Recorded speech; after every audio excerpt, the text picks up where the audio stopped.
is the story of Pablo Escobar, one of the greatest outlaws the world has ever known.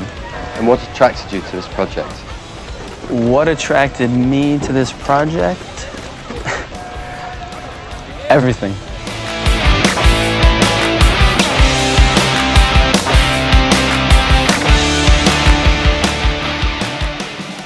Oh Yeah is back, baby. Welcome back, everybody, to Oh Yeah, the Entourage podcast. I am your host, J.R. Hickey. Happy 2020. Happy Season 4 kickoff of the Entourage podcast. Hope everybody had a fantastic holidays, New Year's, January starting off right. Thank you for your patience in waiting for the podcast to come back. Took a couple weeks off, went to Mexico with the wife. I was basically Vinny Chase on the beach with Turtle, shooing away Ari, E, and drama. I couldn't feel more relaxed, more excited to dive into Season 4.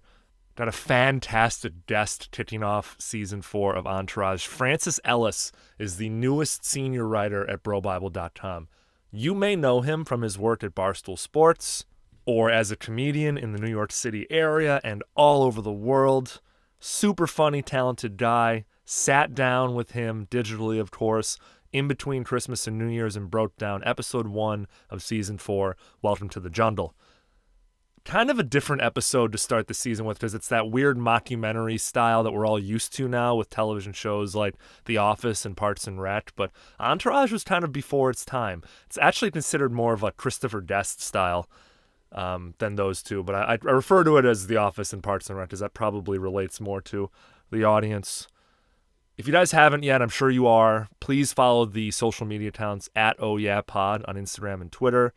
5-star reviews, they're there. I really appreciate them. If you've been enjoying the show, leave me a 5-star review in the podcast app that you listen with. It goes a long way to help this podcast out. We're sponsored by Brobible. We're presented by Brobible. Huge things coming from Brobible, myself, this year in 2020. Can't wait to dive into it. Without further ado, let's dive into episode 1 of Season 4, Welcome to the Jungle with Francis Ellis. Good to be back. All right, everybody, we are back for the Season 4 premiere, Welcome to the Jungle. Super excited for my guest this week. He is a hilarious stand-up comedian, writer, Harvard graduate, and internet personality. He's the newest senior editor at Brobible.com, and he's dialing in from New York City. Francis Ellis, welcome to the Entourage podcast. That's a great intro. My God. I'm feeling welcomed and warm here. Entourage is all about family. It's all about things working out in the end. So I thought, why don't we start off on a nice familiar note? Yeah, that intro was the hotel equivalent of the podcast equivalent to a hotel concierge bringing you a glass of orange-infused water. Francis, how was your holidays? Buddy, they were good, man. Christmas. I've only had one holiday recently, and that was Christmas. Yeah, that's right. So that was good. Went home to Maine. Did a show up there. Played with the dogs. Our dog tore her ACL. Oh, man. While I was walking her, so everybody blamed me. Like, wait, I don't. Is it one of those things? That surgery's like a couple $1,000s too. Yeah, she's like 11 years old and she still thinks she's much younger. So she bounds and leaps and tries to do changes of direction to chase squirrels, and she just doesn't really have the ligament support for that anymore. She's like a backup running back, someone who's been in the NFL for a little too long. Yeah, exactly. Yeah. Francis, we're super excited to have you on board the Brobible train, the Brobible family. Dude, I'm pumped. I love it, man. I'm so pumped. Were you at the holiday lunch that we did, or? I was not. I was there a week later, actually. My schedule, in my day job, I create TV commercials, and I was in LA shooting a TV commercial for Bed Bath & Beyond. Wow, dude. So that was why I couldn't make it out to New York. That's really cool. I've done a few commercials as an actor. Are you angling for me to hire you on one? Because I just might. No, well, that would be. I could use it, buddy boy. Tell you what. Yep. Let's talk about Entourage. Yeah. What was your relationship with the show like? When did you start watching it? Did you watch it all the way to the end? Tell the listener. Look, here's the thing about Entourage, okay? I discovered Entourage in the first season. I started Wow. watching it like maybe 1 or 2 episodes in. And I remember this was back before HBO On Demand. It was long before the DVD box set had come out. So I was telling everybody after season 2 that they had to watch this show, and people were still skeptical. And I remember I had season 1 and season 2 DVD box sets that I had bought at Best Buy, and I brought them to a lacrosse camp, and we all, like 30 guys, would just sit around on the couches at night and watch Entourage, and they loved it so much. And I was the one I was like Moses of Entourage. An early adopter. That's 2004, I need 2005. credit for that. I need to be known as a guy who got on early. So that's how I feel. Well, we will give you that credit on the Entourage podcast because this you brought it to life, and this podcast is keeping it alive 7 years after it's been off the air. Dude, I don't know how else lacrosse players would have ever found the show. Yeah, if not for truly. me. I mean, and what a natural marriage that is. Yeah, and honestly, everyone has moments like that where they introduced it to somebody or somebody introduced it to them, and then back then, 16 years ago at this point, there was just this communal activity around the show, which doesn't exist anymore. Yeah. Which is why we have this podcast. I'm so pumped, dude. We got it's a renaissance for Entourage. Let's do it. Let's talk about the season 4 premiere, Welcome to the Jungle. A little bit different of an Entourage episode this week. Kind of a different style, which we will get into. It aired on Sunday, June 17th, 2007. Just 1 week prior, Francis, The Sopranos series finale, Made in America, aired on June 10th. Oh, wow. Final scene of Made in America became the subject of much discussion, controversy, and analysis after its original broadcast. The use of the abrupt cut to black, followed by several seconds of silence, led many viewers to initially believe that their cable or DVR had cut out at that crucial moment. According to Nielsen ratings, 12 million people watched Made in America in real time, which was a 50% increase from the previous week's episode, and it was the show's best ratings in years. Were you a Sopranos fan too? Dude, okay. So for everything I said about Entourage, the exact opposite is true of The Sopranos. I didn't watch The Sopranos until this year. No way. My girlfriend and I watched the entire series on demand this year. Neither of us had ever seen an episode. And it was spectacular. Do you know how good that show is? Dude, you should go watch The Sopranos. Man, I highly recommend that. No, I've seen it. I will, dare I say it, I'm the host of the Entourage podcast. I probably think Sopranos is my favorite television show of all time. Boy, it really lived up to my expectations. It just... it was so good. But you also knew that ending was coming, right? You had to have picked up that detail. All I knew was that the ending was controversial. But here's the thing: when you're 15 years removed from the end of the show or whatever the fuck it was, people aren't walking around spoiling The Sopranos for you anymore. True. You don't have to wear headphones to work in fear that everyone's going to be discussing it. So we were blessed in that we were so far removed from the show that we didn't ever stumble across revelations that spoiled it for us. There are tons of good Sopranos podcasts out there. Off the top of my head, one is called No Fucking Ziti that I recommend. It's done by two comedians in New York. It's great. I still to this day was kind of inspired by that to create something like this, and I can't believe that there are no other Entourage podcasts. Hell yeah. I'm the Moses of Entourage podcasts. Dude, I love it, man. You deserve this space. Thank you. All right, to quickly recap this week's episode before we dive into the categories, Vince and his friends have arrived in Colombia to shoot Medellin, A documentary crew captures the action, most of which occurs behind the scenes, as director Billy Walsh steadily unravels. When Walsh demands 1,000 extra soldiers, assaults the director of photography, and confesses that he doesn't have an ending for the script, rookie producer E rushes to hold things together. E hires Academy Award-winning writer Stephen Dayton to remove the pressure of writing the ending, but before the writer arrives and after E pays him $275,000, Walsh rewrites the entire script, complete with the finale his masterpiece deserves. As explosions on Pablo Escobar's compound punctuate the last day of shooting, the narrator asks Walsh whether he thinks he made a good film, and the director replies, "Until I see the final cut, I have no idea. But you know what? Neither does anybody else." Francis, Yo. what was your favorite moment from this episode? Oh, good question. I actually really liked the moment where Stephen Gaghan arrived. I was excited. The guy seemed really passionate. I couldn't stop thinking about what I was going to tell Steven about what I was thinking all night. I couldn't sleep. I started writing some ideas down, and I wrote and wrote and wrote and wrote and wrote.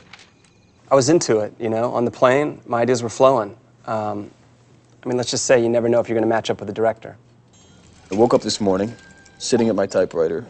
I'd written all night. He rewrote the whole fucking script. Billy, I love it. Yeah? It's perfect. Hey, boys, I'm excited to get into this. Did we pay this guy yet? Vincent Chase, Stephen Gaghan, Billy Walsh, our director. Steve. $275,000 down the drain. But I have to admit, the script is good. No, it's great. It is great. And Stephen Gaghan was kind enough to read it and agree before he headed back home. Thank you so much. No problem. I've had people read my work and not like it, but I've never had anybody pay me not to work. It was nice, actually. Here's the thing. This episode of Entourage made me it glamorized the idea of being a screenwriter for me. Mm-hmm. And as I went back and watched it again now, I realized that of all the roles in Hollywood that are represented in this episode, the one that attracts me the most would be the Stephen Gaghan character. To be a decorated scriptwriter, you've got Ari, who is interjecting these realistic, grounding interstitials about funding and you don't do this when your studio head says this, you don't do this, and they're doing this, so I'm panicking. And that's the sort of the anxious agent. And then you've got E as a producer finally, and you've got Billy Walsh as director, Vince is the lead, all these camera hands, extras. You this is the first time that you cracked the egg open to actually see what went into making a movie.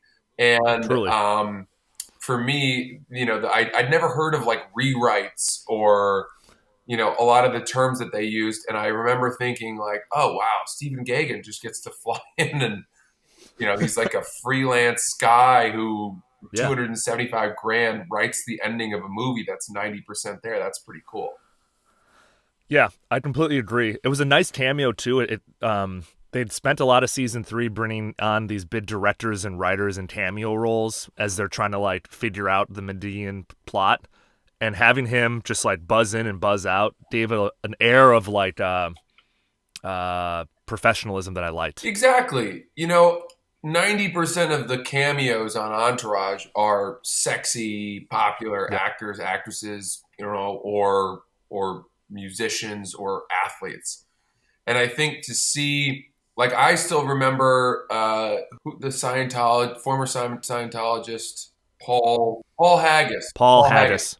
Dude, when Paul Haggis did that episode where he was writing, and he directed Crash. Yep. I thought that was super cool. I liked seeing some of these really well-respected Hollywood writers and directors that you never see on camera on this glamorous show. I thought that lent an air of real legitimacy to, at least Entourage's ability to source Hollywood people. I thought that was cool. So did I, and at the time when I was, in my late teens, early 20s watching the show, it gave a face to these movies that I knew. Oh, that guy, did Traffic. Right. Oh, that guy did Crash. Like, I thought there was something cool about that. Totally. And you see these kind of like, these writer types, these kind of nebbish, like, but they're still slick and cool in a way. Yeah. And I liked it in this made up world of Entourage. Right.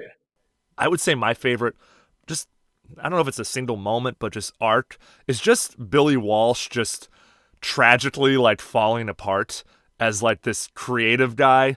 And he hates it. He hates the movie. He said, I hate it so much. Oh, there he is. The auteur extraordinaire. Awesome, Billy. Bravo, Billy, bravo. What's wrong? I hate it. You hate it? I hate it. Why? It looks great. It looks like shit, like a Hallmark Hall of Fame movie. Yeah, I did a couple good Hallmark Hall of Fame. Overlit, man. Dripping and shit. You jam that DP down my throat. And this is what happens when I get jammed. Billy, you picked the DP. Off your list, suit. Your Billy. budget fucking list. You go budget, you get a budget-ass Billy, look. I swear, it looks great. Vince, I love you, but I swear it don't. It looks like shit, and I feel like crying. I hate it so much. I hate it. Billy, I hate it, man. here I comes hate it. I hate it. Sven. Chill out. Hey, Enough. we're loving life, huh? He tackles the director of photography, Sven. I hate it. I fucking hate it. Billy. Your food doesn't make it look like someone came on the fucking leg. Billy, get off. You big fucking Scandinavian. I can Just his like slow meltdown over the course of this episode felt very honest to me. Like a guy who's in over his head, a guy who has way too much responsibility, who's only ever like done indie, little low budget projects, slowly having a meltdown. I liked that idea of it. Now, the rest of season 4 is him like continuing to meltdown, which kind of wears a little bit, but I liked seeing it at the beginning of this season, if that made sense. I think that's a great point. I think Billy Walsh is the troubled, manic artist gets a little one speed. Definitely. But I do think here you can see this project that is so personal to him and how every aspect of it is affecting him, from the romance or his attraction to that woman that he cast, to not letting anyone see the clips that he's putting together. And especially I like that moment where they all snuck in the viewing room to sort of watch it. And then what you said, which is that he says, I hate it. I could cry. I've had that feeling so many times after shooting something, or, you have an idea of how things will play out when you conceive of them. And then you look at the final thing and you're like, oh, this is so far away from what I had thought it would be. Yep. And then sometimes people are like, actually, it's good. Or otherwise they're like, yeah, you're right, this sucks. And I don't know. You never really like what you've made. And there's a tragedy in that, but it's definitely true to the art form. You probably relate to this pretty well. I was a stand-up comic out here in the Bay Area for 8 years. So every time you set up a camera before you do stand-up, usually that set is not your best set. Totally. I found that, at least personally. Dude, anytime you're trying to get a tape, the audience is terrible. And then the one time you don't bring your camera, you have the best audience you've ever experienced. Yep. You're loose. You're not thinking about the camera. Always 100%. the way it goes, for sure. And then one more funny drama moment that I loved is when he's like talking to the camera, he's doing the mockumentary thing, he's cooling himself off with that portable fan. Yeah. And he goes, Well, whenever you're about to shoot, you get butterflies. But if you're prepared and taking care of your instrument, what can go wrong? Tony Danza taught me that when I did a little guest spot. We're about to roll out a film. Huh? We're going to roll out a film. Can I finish my story here? and then he just stares at the camera and it cuts away. Drama's utilized pretty perfectly in this episode. He's so good at just like the one-liners cut away. Absolutely. I totally agree. I think he's so funny and self-deprecating. And I also love when he said, yeah, it was me that hooked up with her. All I got was a hand job, though. And then Turtle's like, no chance, you know. He's such a great character. And then, of course, that tiny little cameo he has in the movie at the end where he's like, let's go. And, you know, he plays the same character in all the roles he gets in these movies.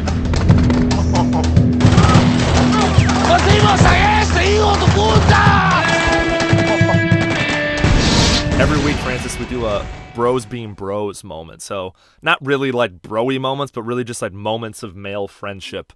Any moments jump out at you from this episode? It was a little sparse on these things. I'll start off. Why the fuck are Turtle and Drama in the casting sessions with the actresses? Oh, yeah. Yeah. It's a great question. I mean, clearly for the express purpose of, of Billy and E kicking them out. Like, that was the reason they were included. Hola, muchachos. Mucho gusto. Do it at. Be professional. Okay, let's read through this once. I could read with. We could leave the kiss out or not. Why are they in here? Get them out. You guys gotta go. Good luck.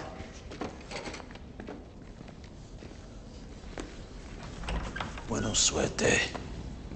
So your question is any moments that stood out? So, like, male friendship. So, like, I think what people related to the most about the show is it was like, man, this is just a couple of guys being real friends. And I think that was really relatable. So did any of those relatable friendship moments kind of stand out in this episode? I always like to use examples of when they're, like, making fun of each other.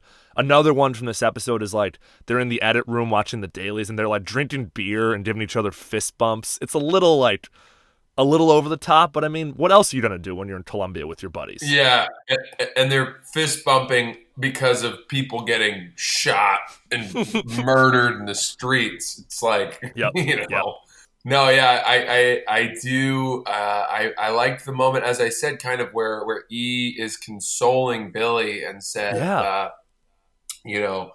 it's great. You're killing it. And, Billy snaps out of it for a second and says, that's the first time you've ever complimented me before. Yeah, well, since when? You're letting this girl mess up your mind. No, it's not about the girl, man. Then what's your fucking problem? We've been in this jungle for the past 5 months. What, man. we haven't? Yeah, well, you're just moving numbers around. I'm dealing with sets and extras and fucking explosions, big explosions, man. My last movie had 12 people in it. 12 total.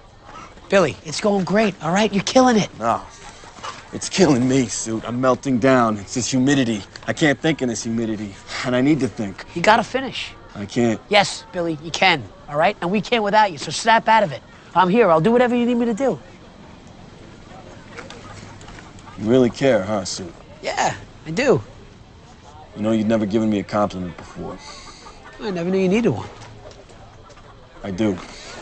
And I need help with the ending. Please.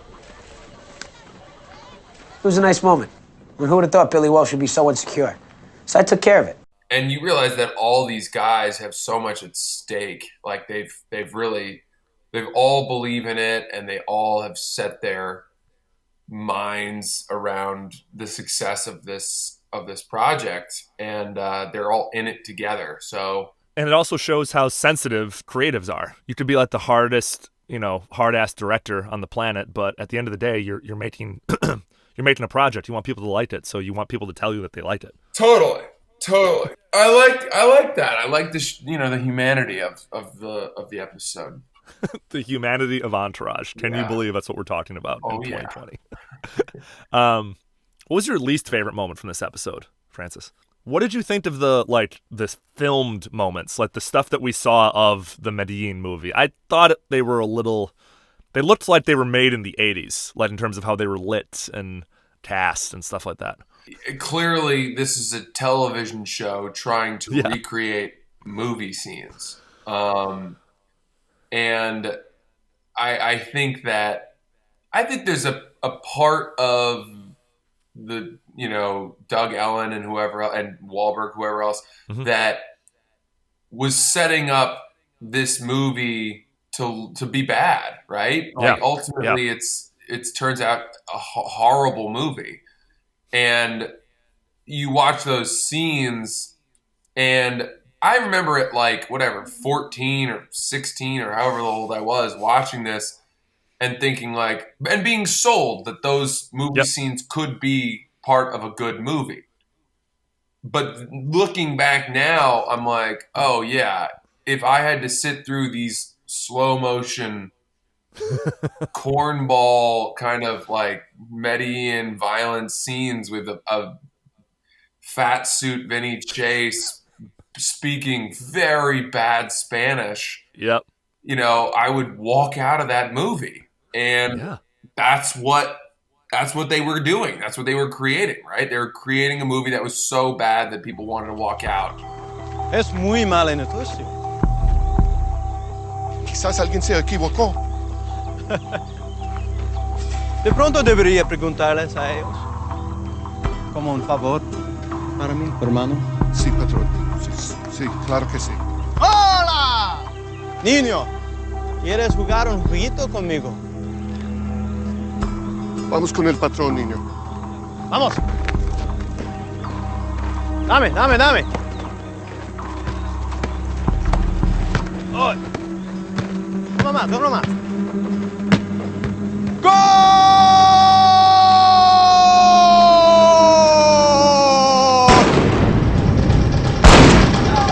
I have a question. Yeah. Because, and I don't mean to stray from our episode. No, let's do it. I remember they go to Cannes and it bombs.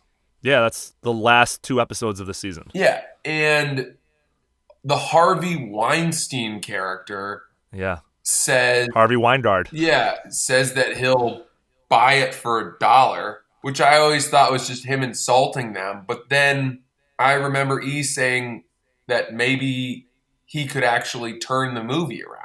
Yeah, that's an interesting point, is you thought then that in season 5 we would still be dealing with the Medellin thing. I think my theory is that Dowdell and the writers, etc., just like wanted to move past Medellin, wanted to move on to the phase of Vinny Chase's career where he's like a Hollywood outcast and can't get any work. Which, to be honest, I don't know how you felt, but I was exhausted by Medellin by the end of season 4. Yeah, totally. I think that's totally right.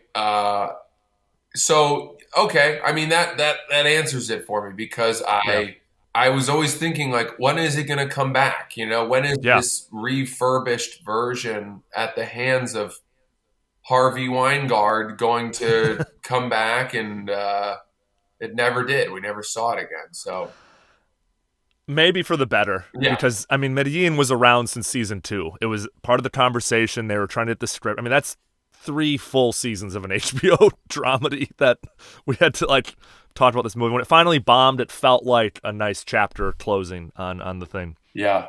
How many times have you watched the series? It's interesting because I wouldn't even claim to be a diehard. I was a fan just like you.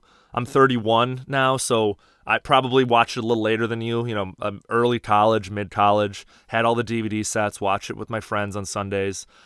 And then kind of like it fell to the wayside, and I would go back and revisit it maybe once every 2 or 3 years over the course of my early adulthood. And it was only last December, my wife was out of town, and I was like, I'm going to rewatch Entourage. And I've done some podcasts, and I was like, this should be a podcast. And as soon as I started this, Francis, a lot of people started correcting me on all the things that I was getting wrong about the show. So I took a month off and rewatched the show very closely, and then picked this thing back up again, so that I feel like I'm a little bit more well-versed than a normal Entourage fan, but I'm certainly no expert.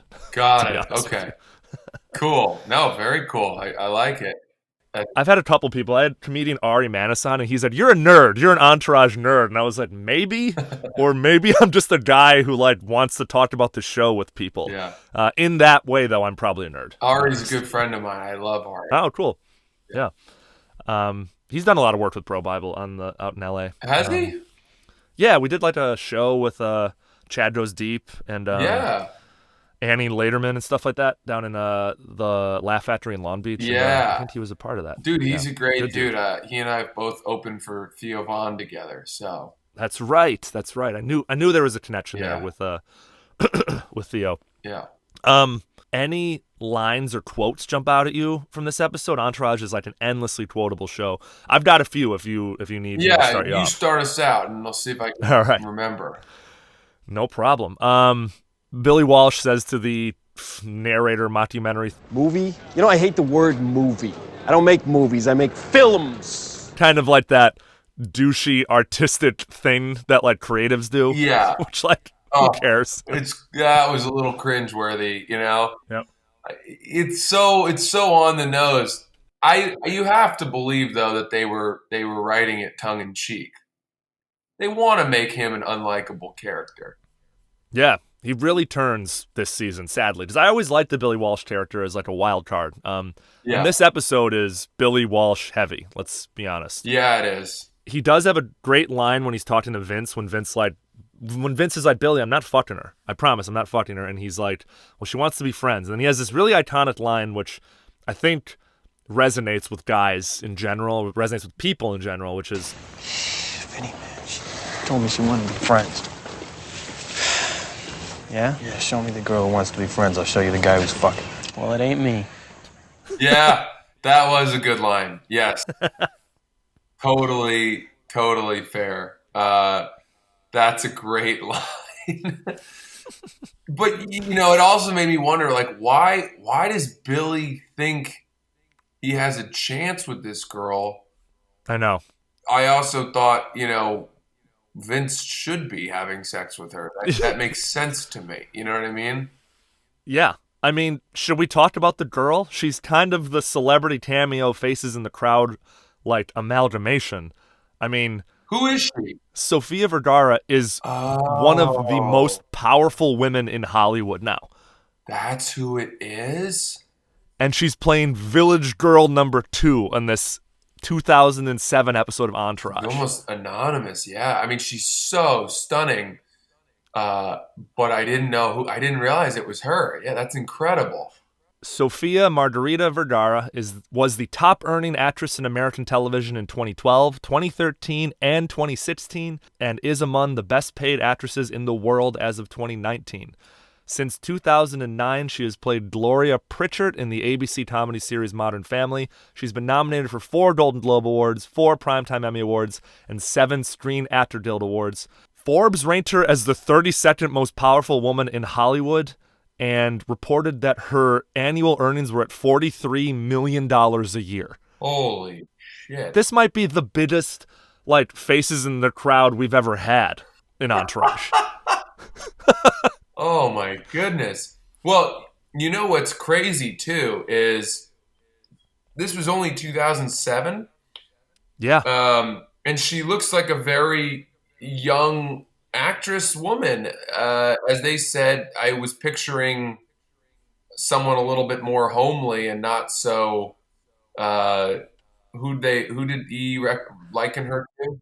E said, I'm picturing Linda Hunt from The Year of Living Dangerously instead of Salma Hayek. Right, exactly. So it's like a Salma Hayek, one of the most beautiful people ever. Yep. And you get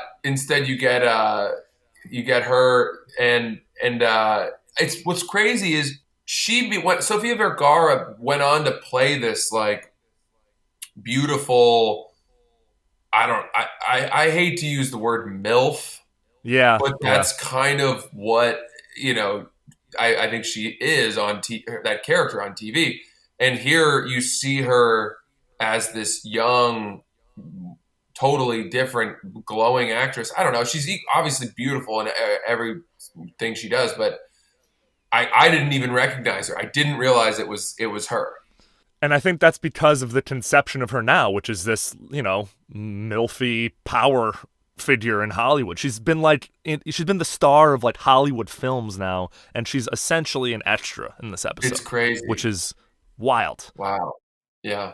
Probably in my mind the highlight of this episode, just in terms of the arc of that actress, and I think this was only her 2nd or 3rd American acting job. She previously had been a daytime TV host on the Deportes channel or whatever you would call it, the Spanish television. Oh my God. Okay, let's do this. I'm a little bit nervous. No, don't be. Todo bien. So, what do you think? She's fantastic. Yeah. E? Well, I loved her, but we're talking about the Village Girl. And? Well, it's just not how I saw her. Oh, no? How did you see her? Kind of like Linda Hunt in The Year of Living Dangerously. Really? What, you saw Salma Hayek? I didn't see Salma Hayek when that girl just read. Have some fucking imagination, Stu. Makeup, wardrobe. She could be more plain, as you say, but her essence is something special. Let's move the conversation into things that are outdated about this episode, or maybe how this episode would be different in 2019. This category is usually pretty rife for conversation because they're in Hollywood and they're doing things and they're making deals and they're in and out of meetings. But this is a little different since they're in Colombia this whole episode. Right. What did you think of this whole episode being shot as a mockumentary? That's so common now that I feel like if Entourage was shot in 2019, the whole thing would be a mockumentary. Dude, it's a great point. I remember when it happened being kind of confused for the first 10 minutes of the episode because it was such a departure from the Los Angeles aimless wandering to lunch meetings and then studios and then nightclubs that we've come accustomed to. And now all of a sudden we were seeing this, behind the scenes DVD extra of the making of Medellin. And I didn't love it when I first saw it. But rewatching it again, I think it was a much more interesting. It's like a pretty ambitious way to start a new season, right? Because it's the first, they'd been on hiatus or whatever for a while. And to come back like this is a very interesting way. I would have thought this would have been in the middle of a season or something. Agreed, but I'm going to disagree with you on one thing, and only because it's a timing thing. So season 3, as you know, was broken out into 2 parts because of the writer's strike. Right. So season 3 ended in June. I think it was June 7th, 2007. This episode, the season 4 premiered 2 weeks later.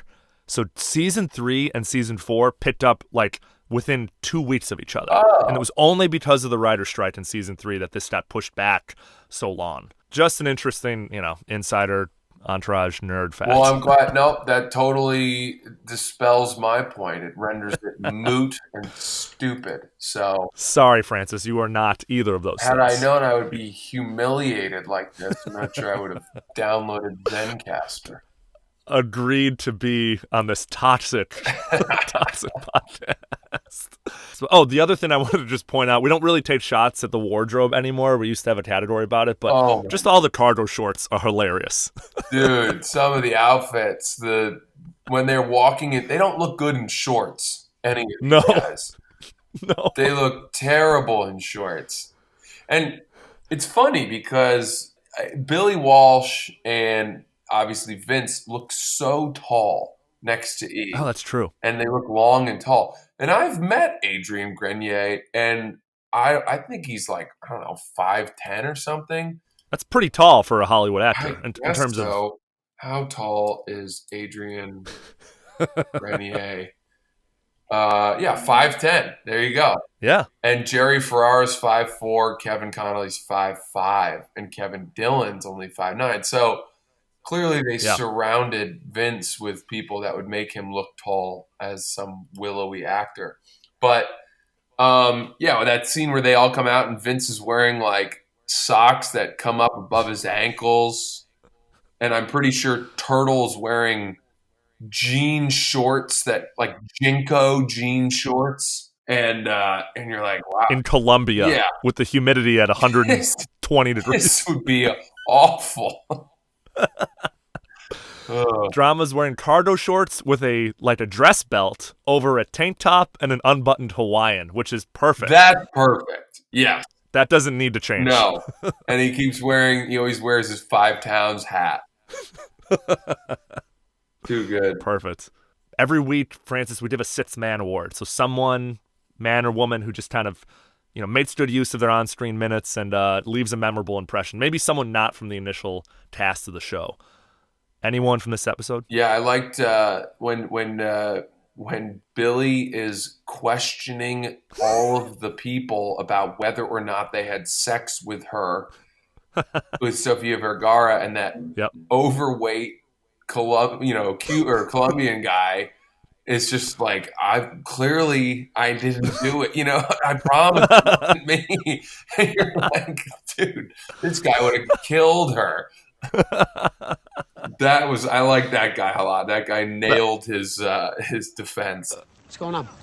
I was interrogating the whole crew to find out who's been with his girl. Fuck you. Oh, fuck you. I'm gonna ask you one time, Chochito.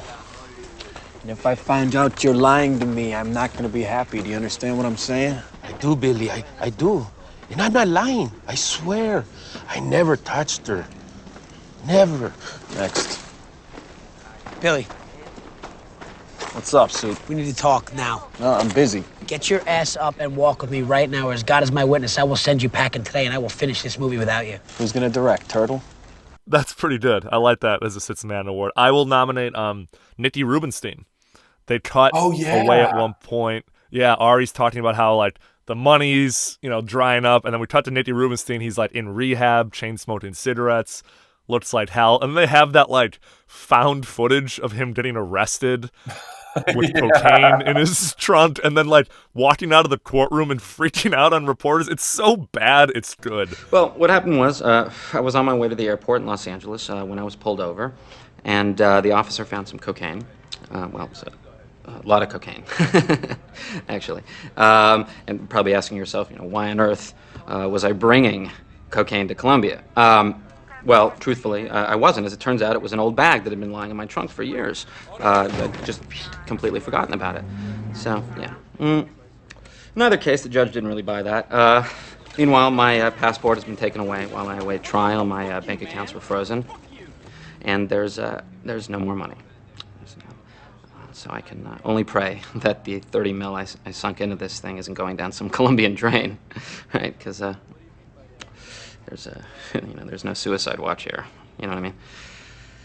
It's perfect. I did like that. That's Adam Goldberg. Yeah. What a iconic character actor. Yeah, he's been so great. God, he was hysterical. That set up the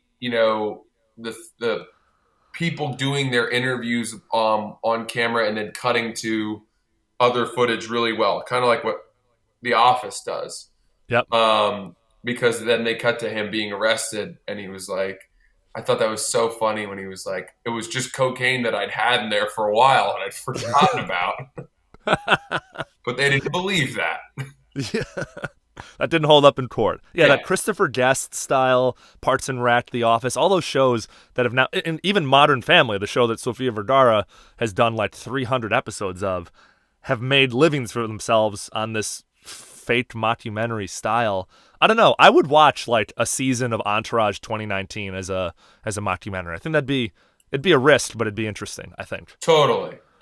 Yeah, I completely agree with that. We talked about drama a little bit. What was your favorite drama moment from this episode? He's got, minimal scenes, but they're all pretty fucking funny. Yeah. I think the one you mentioned where he starts saying that they tell him they're running out of time. And then he goes, "Can I just finish my story?" I think he's the funniest character from the show. I mean, people love to say Ari. Jeremy Piven won 3 Emmys for it, but people don't realize that Tevin Dillon also got nominated for 2 Emmys in the same category. So every year, Piven was beating out Dillon for the role. I would have loved to see, Johnny Drama win 1, It would have been nice. Yeah, I agree. I think he deserved it. Absolutely. I have one more. It's another cutaway. He's talking about how he nailed one of his directors on Melrose Place. I nailed one of my directors on Melrose Place. That was the year they threw me off, actually. I think that might have been the reason. I don't know. I never really thought about that. It's just occurring to him. Just occurs to him now that he lost this huge TV job because he might have slept with one of the directors.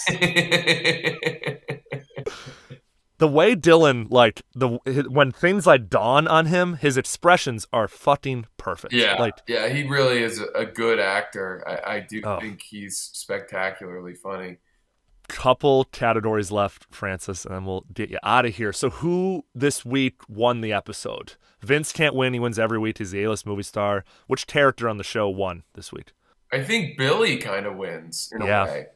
Yeah, because I think, much of the episode is about him losing control and fighting so hard to maintain his vision and his control over this entire project. And in the end, he admits that he needs help.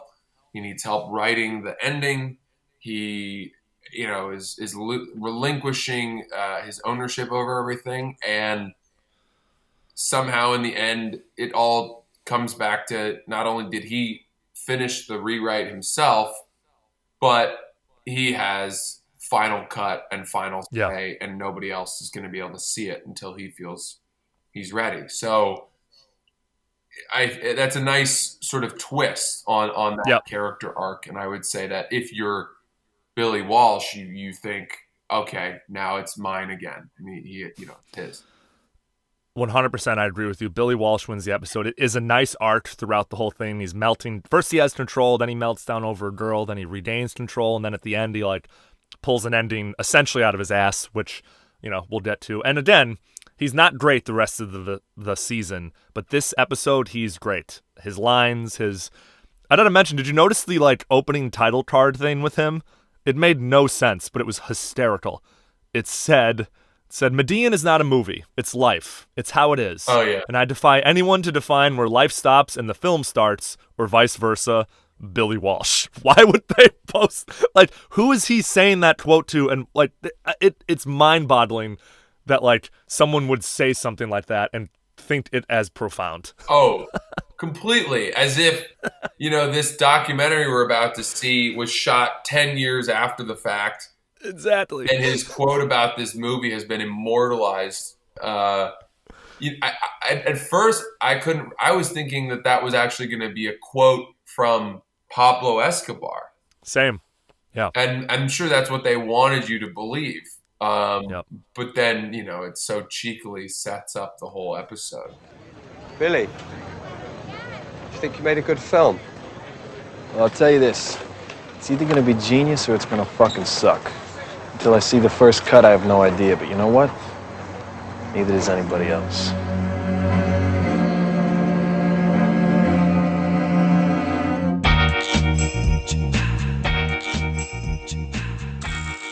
So was this an A-list episode, a B-list episode, or a D-list episode, Francis? You can give plus or minuses, too. I would give this episode a flat B. Okay. I think, it was an interesting experiment and a very cool that they went as far as they did in changing up and departing from what was working so well in LA and, just showing rich, fancy stuff. But I also found it a little bit, I had a hard time buying a lot of it, What do you give it? I'm probably going B+ because I liked the departure from the normal, beat by beat of the LA episodes. I bet you were a little bummed as we didn't get to talk about whatever, a car, a music drop, a celebrity. For me personally, rewatching this thing week after week, it was a nice departure. And it also, now rewatching this as an adult man, kind of as you mentioned earlier, you can see all the cracks. You're like, oh, rookie director who's melting down, rewrites, badly filmed scenes. When I was 16, 17, 18 watching this episode, I was like, yeah, they're doing it. They're making the movie. And now I'm going, wow, this thing's a fucking train wreck. So the episode does a good job of highlighting that. So that's why I'm giving it a B+. And it's probably one of the better episodes in season 4, not to foreshadow what we have coming up. Yeah. Got it. What do you think is the best season of the show? That's a good question. I've talked about this before with another guest. I don't remember, but it's somewhere between seasons 2 and 3. I prefer season 2. Season 3, when it gets split into 2 seasons, that last half of season 3 becomes kind of a slog because it gets watered down with all the Medellin stuff. In season 2, Vince is not a movie star yet, and he wants to be a movie star. He becomes a movie star early on, and then it's him kind of navigating the next steps post movie stardom with his friends. And I liked that. I liked it. It felt fresh. It felt exciting. And it felt, you were vicariously living through the guy. You're like, oh, what would it be like if me and my friends suddenly became rich and famous? So I liked the post Aquaman stuff in season 2. What about you? I do. I think that's absolutely spot on. And season 2 is my answer. I just think the bar mitzvah episode is the best episode of the show. I really think that's my number one. I remember watching that episode over and over and over again. I thought that was such a good episode. we meet Sloane that episode. That's the first episode. That's right. That's right. And there's all kinds. That's the beginning of the Mandy Moore love interest. Yeah. And I just think Turtle and Drama steal the show. It's, all the weed and stuff. It's fantastic. That season also has the Sundance episode. It has my personal favorite, which is My Maserati Does 185, where they go to the Lakers game and sit courtside, and then go to a party at Jamie Presley's house. It was the first full season of the show, post that first initial 6 episode run, where you kind of fall in love with it in a way. Right. Not to speak so romantically about No, Entourage. I totally agree. Yeah, absolutely. And then seeing them in their in those kinds of places, courtside at a Lakers game, or I love that episode where they go to the U2 concert and they film them in the crowd.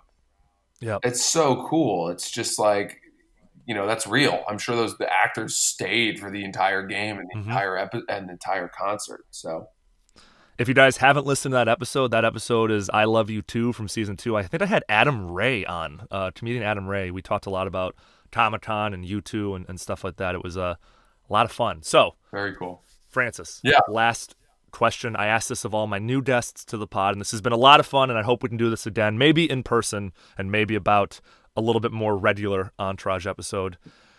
Who are you in your own real life Entourage?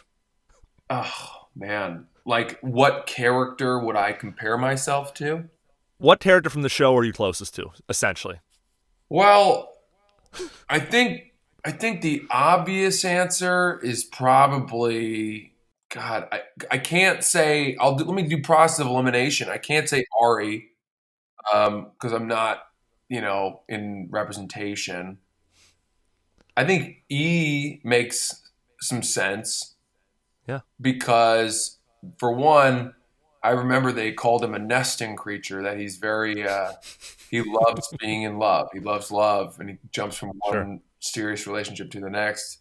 So I'm kind of like that. I like being in relationships. Sure. I'm the same way. Yeah, but no, he's and he's seems to have the best head on his shoulders. He's got a better sense of the long game. He's business minded and acerbic, and but obviously sensitive to a fault. And sure, I think it's a combination of E and a little bit of Vince, maybe. Sure. Because I am a creative person trying to make it as an actor and comedian. Yeah. So who knows? Absolutely. There's no shame in saying Vince. I mean, we have people trying to dance around it, but if you're an actor, if you're a comedian, if you're trying to make it in show business, you're Vince in some sense of the word. But yeah, I think there's definitely a comment between those two, I would say. Definitely. Good answer. Great episode of Oh Yeah. Francis, thank you so much for joining us this week. Buddy, my pleasure. Thank you for having me. Thanks for all of you for listening. Go Entourage. Where can the listeners of Oh Yeah follow you? Where can they see you live? Where can they listen to you? Sure. You can follow me on Instagram at Francis CC Ellis. I'll be in Philly, Helium Comedy Club, March 5th to the 7th. Come check that out. I'll also be headlining the Charleston Comedy Festival in Charleston, South Carolina on January 17th. So those are right around the corner. Oh, get tickets for all that at francisellis.com. Perfect. Francis, let's do this again after the new year, maybe in person in New York or something like that. Have a great New Year's, and I'll talk to you soon. You too. Thanks so much.